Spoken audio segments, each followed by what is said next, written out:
All right, welcome everyone to the afternoon session. So we'll get started. Our first speaker is Andreas Blommaert from CERN, and he will tell us about the gravitational dual of double-scale SYK.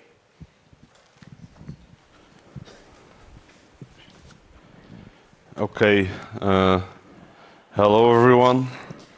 Well, first of all, thanks a lot to the organizers, of course, for this amazing opportunity to talk a bit about my work in this amazing place. I'm gonna mostly be talking about the third paper on this list from April of this year with Thomas Mertes and Jacopo Papalini. But also a shout out to Shunyu, who worked a lot with us on this topic in the past year. Clock is not running, by the way, which is maybe good, but. So I'm going to be talking about the gravitational dual of double-scale SYK. As most of you probably know, SYK model is a system consisting of n Majorana fermions with the following Hamiltonian. Now for low energies, this model is described by Schwarzschild quantum mechanics, which somewhat famously is dual to Jacques Teitelbaum gravity. And I think it's fair to say that this duality has taught us many important lessons about how the gravitational path integral works. In fact, so much I guess we'll spend an hour talking about it after this. Okay, so based on this, one could wonder, is there also some tractable holographic dual to SYK for all energies? Now, as it turns out, there's a somewhat interesting regime of the SYK model for all energies called double-scaled SYK, where whilst we send the parameter n to infinity, we also send the parameter p in this interaction Hamiltonian to infinity, in such a way that this ratio p squared over n remains finite. Now, the reason why this regime is interesting is because correlators were exactly computed in this limit. And when correlators are exactly computed, that means we have a precise goal to try to match with the gravitational theory. So it gives us a shot. Okay, so the question I want to answer today is, what's the gravitational dual of double-scale SYK? And we claim that at double-scale SYK is holographically dual to sine dilaton gravity, which is the same theory that Scott talked about in an earlier talk, well, previous talk. Now, before proving this duality, I'll go somewhat of a different path. I'll discuss some features of double-scale SYK at the semi-classical level, which are, I would say, very surprising from the point of view of any potential simple gravitational dual that consists of black holes. And as such, I'll try to argue that these surprising features are like a call for new ingredients in the gravitational path integral that we're being taught by this microscopic boundary description. And this is my personal motivation for being interested in this gravitational dual. Potential relations with the sitter being another one, but I'm not going to talk about that too much today. Okay, for the semi-classical surprises, consider the double-scale SYK semi-classical partition function, which takes the following form. Now, what I want you to remember from this, aside from this equation for beta, which you can keep tangentially in your mind, is the equation for the entropy, which takes this difficult quadratic profile. So the conceptual message or the conceptual takeaway I want you to have is that this entropy has a non-monotonic profile as a function of energy. And as far as I'm concerned, this is quite surprising when we try to reconcile this with any bulk description involving black holes. Because, of course, famously, the density of states of a black hole is its area, and in whatever number of dimension, area grows with energy, so we expect the entropy to grow monotonically. In fact, I will argue that in this system, an appropriate notion of black hole entropy is this red linear curve, which lies way above this, the blue curve that double-scale SYK gives us. So the question that I want to raise to you and, well, largely answer is what causes this decrease in entropy? And I think in some sense this is like a type of way of gravity trying to answer the question, what is the gravity dual of a version of UV completeness? Because when we look at this fermion system, it's highly obvious that the entropy has to go down. We start from a truly finite dimensional Hilbert space, so the spectrum needs a start and an end. But in gravity, we don't typically see this. So what can cause this to happen? Okay, second, but very related surprise, can be obtained by looking at the two-point function at real times, which takes this form, 1 over cosh of sine theta t to some power. Now, at very late times, we see that the K rate of this correlator, unlike what we usually see in black hole backgrounds, is not controlled by the temperature. Instead, it's controlled by this other parameter, which I called beta black hole, which equals 2 pi over sine of theta. Now, this decay rate, people gave the name fake temperature for somewhat obvious reasons, because it's not a real temperature, but it looks like a temperature.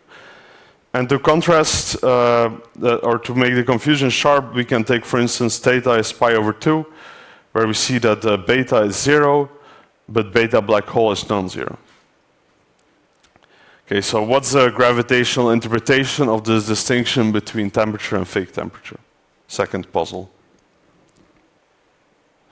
Now, to sharpen this a bit more and to drive home why what I said here, that we should look at this linear curve as a black hole entropy, let's consider the sine dilaton gravity. Now, you can show that the classical solution of the system takes the following form, where this theta parameter is the horizon radius.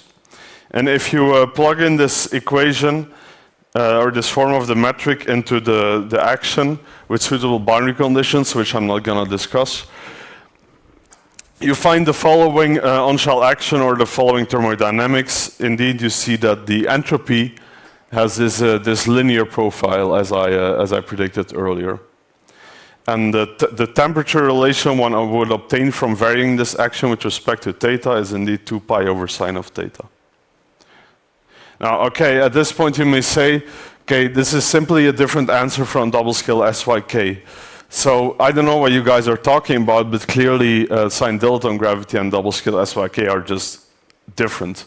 The simplest thing I can do is say the classical solutions and plug them into the action, and I already find a mismatch. So at that point you should stop, no? However, I'll now show that the sine dilaton gravity and double-scale SYK are in fact identical quantum systems. So at that point we have a puzzle purely within gravity. What did I miss on this slide? What's the missing ingredient? What causes the entropy to decrease? Okay, so let's now prove that the double-scale SYK equals sine dilaton gravity. To prove that, I'm going to take a short detour. So, well, recall or find out for the first time that double-scale SYK correlators can be computed via an auxiliary quantum mechanics system. This has gone by several names. For instance, the Court Hilbert space, we call it Q-Schwarzen quantum mechanics. I'm sure there's other language around, like transfer matrix, etc. There's a few things I want you to remember from this quantum mechanics. One is the form of the Hamiltonian. Another, which I labeled 1 here, is that in this dictionary, when we go from the fermionic formulation to this auxiliary system, we're supposed to compute transition matrix elements starting from the state n is 0. Somewhat intermediate, maybe less important, but I'm still putting it here, is that from the form of the correlator one can deduce that a classical equation for n as function of time, which takes the following form. I want you to remember this. Finally, and importantly, Throughout this whole derivation of this auxiliary quantum mechanics, n is a positive quantity. If you're familiar with core diagrams and all that, this is going to be extremely obvious. If you're not, then this slide is not going to help you, so I'm just going to go over it. Just remember that n is positive in double scale SYK. Okay. Now I'm going to show that canonical quantization of sign dilaton reproduces exactly this quantum mechanics. And I'm going to be inspired by this equation for n that I showed you earlier.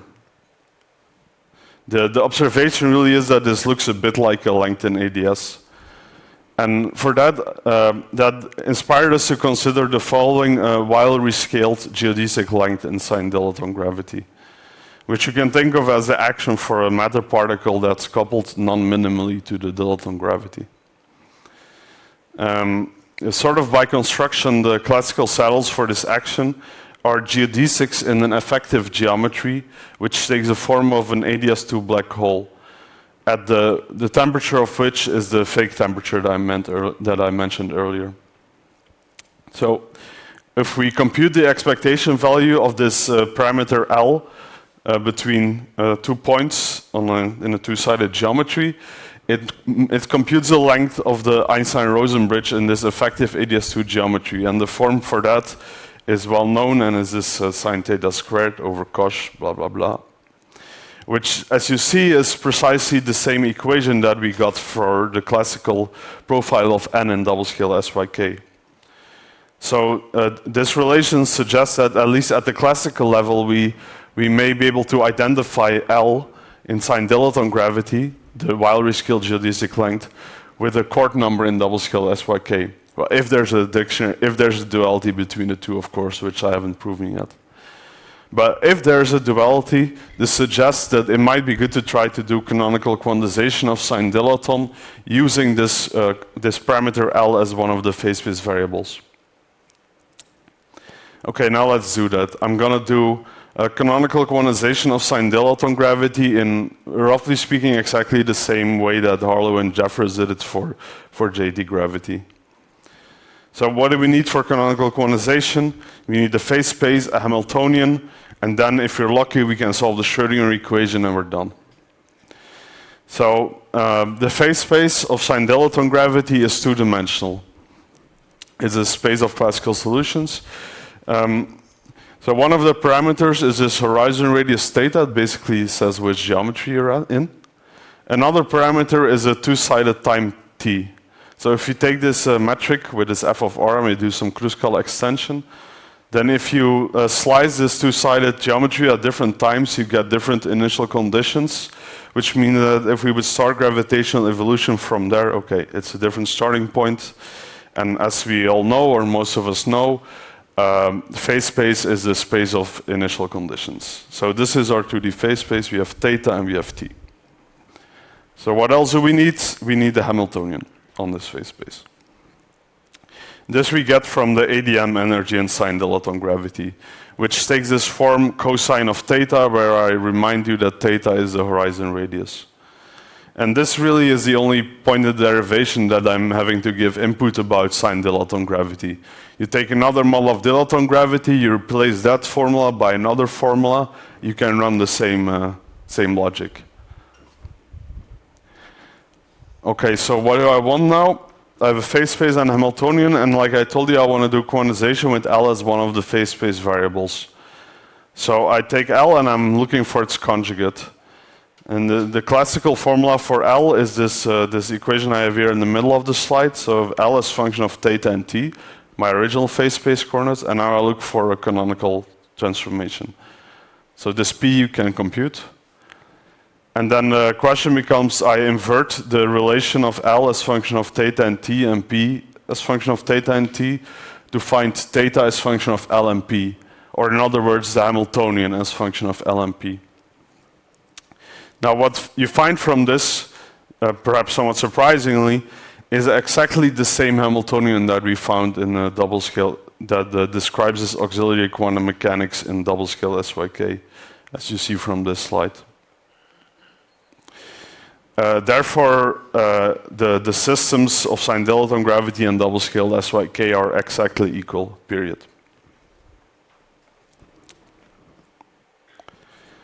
Okay. But then what about the earlier calculation I showed you, where I took this metric for sign dilaton gravity and I just plugged it in the action and I got the wrong result. And by wrong, I mean a mismatch with the double-scale SYK. So what's the ingredient that we were missing? Well, I mean, I've kind of set it up for you that it should be obvious. Recall that in double-scale SYK, we had this parameter n, which is manifestly positive throughout the whole derivation. However, in dilaton gravity, we have not imposed that L is positive.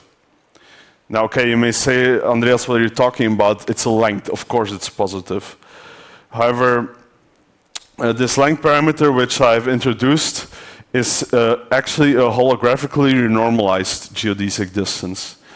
And so, in fact, it takes values running from -infinity all the way to +infinity. For instance, if I would compute the holographically renormalized geodesic distance between 2 points separated very infinitesimally in Euclidean time, you would find that L goes to -infinity. This is in fact the reason we get like UV divergences in binary correlators. We don't see that in double-scale SYK, and that has to do with the fact that we have to impose this length positivity. So I want to stress that this positivity constraint is really already on the classical level very different from what we would do ordinarily in gravity. Now we can make this a bit more precise and show that indeed this length positivity, if we impose it, does cause the entropy decrease. First of all, we can impose it classically on this quantum mechanics system that I discussed, and work with classical solutions, compute on-shell actions. It works. But we can do a little bit more. In fact, if we take this Hamiltonian, which I found, you find that there's actually two quantization options. So the first is the one where I impose that this L variable is positive. You find wave functions, which, if you're familiar with double-scale SYK, they're the Curie-Meade polynomials, and they lead to this somewhat weird-looking density of states with this Paul-Hammer symbol. But if you evaluate that semi-classically, you get the blue curve. A second option is you don't impose this constraint. You find a different set of orthogonal wave functions, and their density of states takes the following form: d theta, sine of theta, sinh of pi theta over log q. And this, in fact, reproduces the red curve. So the red curve is not wrong. It's just a good quantization of sign dilaton, but it's not double-scale SYK. And in fact, it's this curve, if you recall from the previous slide that Scott and friends found. No, sorry, from the previous talk. You need to do a change of parameters, I think, where x is 2 times cosh of theta or something like that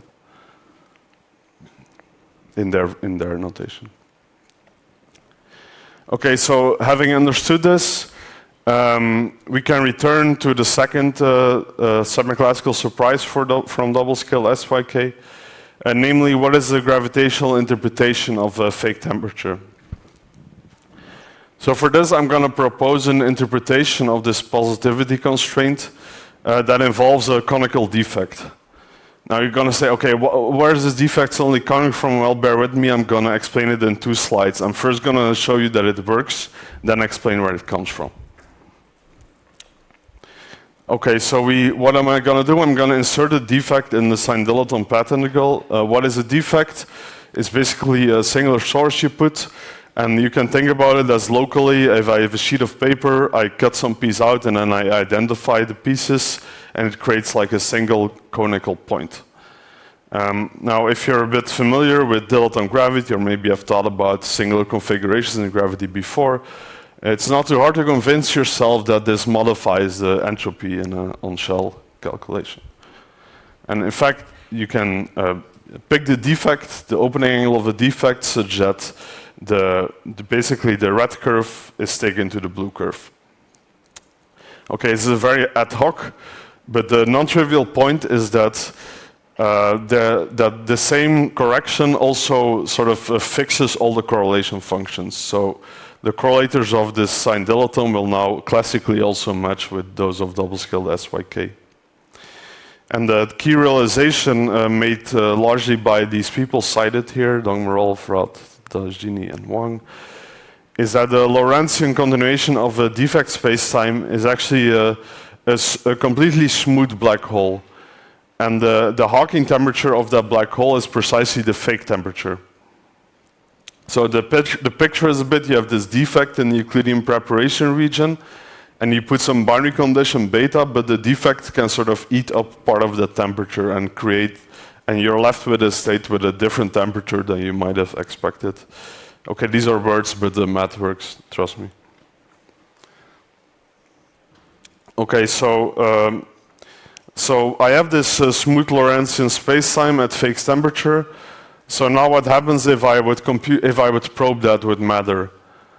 Okay, the matter correlators are just probing my real-time black hole. So I'm expecting to just find thermal correlators at this fake temperature. And indeed, this matches with kind of all the calculations that people did in double-scale SYK that I'm aware of. So the two-point function matches with the equation I showed earlier. Also, for instance, if we would we would compute an OTOC or something in this Lorentzian region, or I put like a perturbation, and I measure sometime later and see what the effective is, you'll find that it's quite obvious that the relevant Lyapunov exponent is governed by the temperature of this Lorentzian black hole. So fun comment, well, I find it fun, I know if you do, is that this is like maximal chaos from the point of view of the bulk black hole, but it's submaximal from the boundary point of view, because this beta black hole or fake temperature is bigger than beta. Okay, but let's take a step back. Where did this defect come from? I've been telling you all about this all the time about this length positivity, and now suddenly I introduce a defect. Now, the point is that this defect is actually semi-classically imposing this length positivity in gravity. And the picture I want you to have is that really we think of this defect as being in the Euclidean preparation region, and it's implementing this initial and final state L equals 0 that, if you recall, we had in the quantum mechanics formulation. As such, it's replacing the usual no boundary state. And in fact, you can make this more precise. You can ask, like, you can compute the length in this initial or final state. And what happens if we take the Euclidean separation to 0, where remember earlier that in gravity, L goes to minus infinity, well, unmodified gravity. So now you can see that if I take this red geodesic and I literally continue to very small Euclidean separation, that the geodesic will wind around the defect. And if you do the math, you see that, in fact, the minimal value of the length you can get of the renormalized length is exactly 0. Okay, that's roughly all I have. The conclusions. Signed dilaton gravity is the gravitational hologram of double-scale SYK. To reproduce double-scale SYK from signed dilaton gravity, however, we must impose this length positivity during canonical quantization. Finally, a fake temperature in double-scale SYK is the Hawking temperature of a smooth black hole in the bulk. Okay, I have some open questions here that I'm not gonna speak about, but I'll leave you with them. Thank you.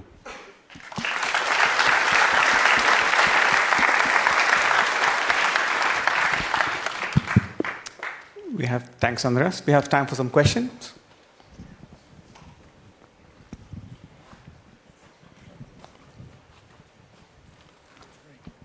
Thanks. Your this theta coordinate on the classical phase space, is this take some finite range, or it's a periodic parameter, or it's real valued? What's Not entirely clear. I would say in double-scale SYK it ranges from 0 to pi. In a signed dilaton, apparently I can take it to range the whole real axis, and this is also to do with these two quantization options a little bit. But in sine dilaton, in double-scaled SYK, it's a periodic variable. But is that a separate restriction from the length positivity that's... Yeah, I think it's related, but it has more to do with whether or not when you quantize, whether L gets discretized or not. I think it's more or less a separate issue or feature. Does introducing the defect break SL2 symmetry? Because the model at finite temperature has an SL2 symmetry. Yeah, probably. I haven't thought about it, but it's possible. Yeah, for example, the commutator OTOC has an exact SL2 symmetry, and the Q goes to 1 limit. So it would be surprising if there was a picture which explicitly breaks SL2 symmetry. Though the SL2, well, maybe what I'm going to say is wrong, but the SL2 to me sounds like just a near horizon approximation in some sense of any black hole. So if I still have this nice smooth Lorentzian black hole in my bulk, then at least close to that horizon I still have SL2 symmetry.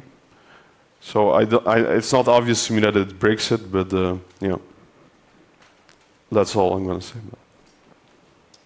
There's a question up there.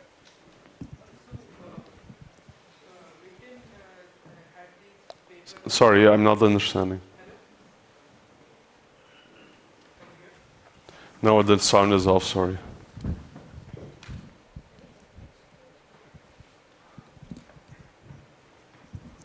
Hello? Yeah. Okay. So, Witten had this paper on JT gravity with conical defects. Are these results in any way related to that or consistent with that? Are these what?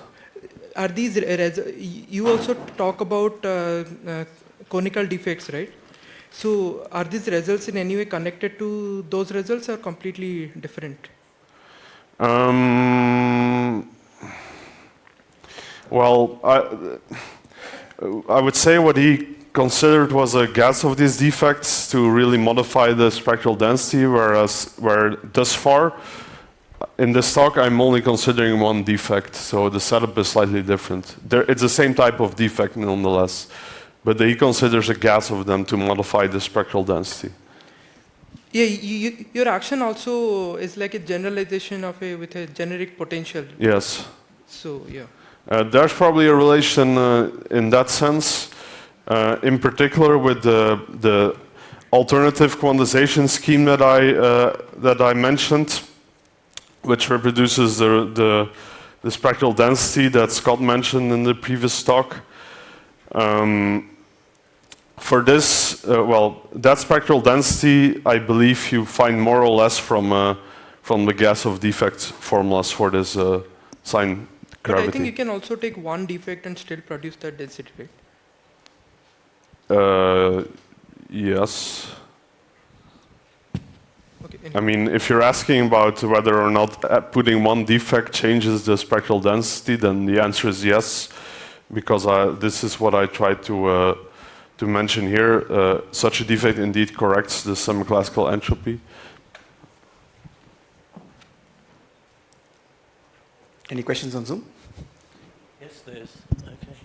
There was one question on Zoom, which is, can you say anything about the Krylov complexity of DDSYK and its dual geometric manifestation? And it's what? Dual geometric manifestation. No. Sorry. Okay, last question. I don't know what, I only tangentially know what Krylov complexity is. Yeah, I have a question. So here you basically impose the length positivity to the sign dilaton gravity, but there are many different ways to impose the positivity, right? Have you shown like others are better or they're equivalent?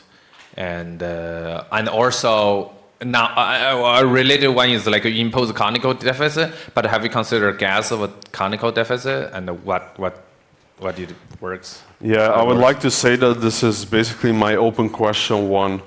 So I did, what I did was I showed that on the level of canonical quantization, if I impose this positivity, then it works. And then this defect picture was only meant as a semi-classical picture.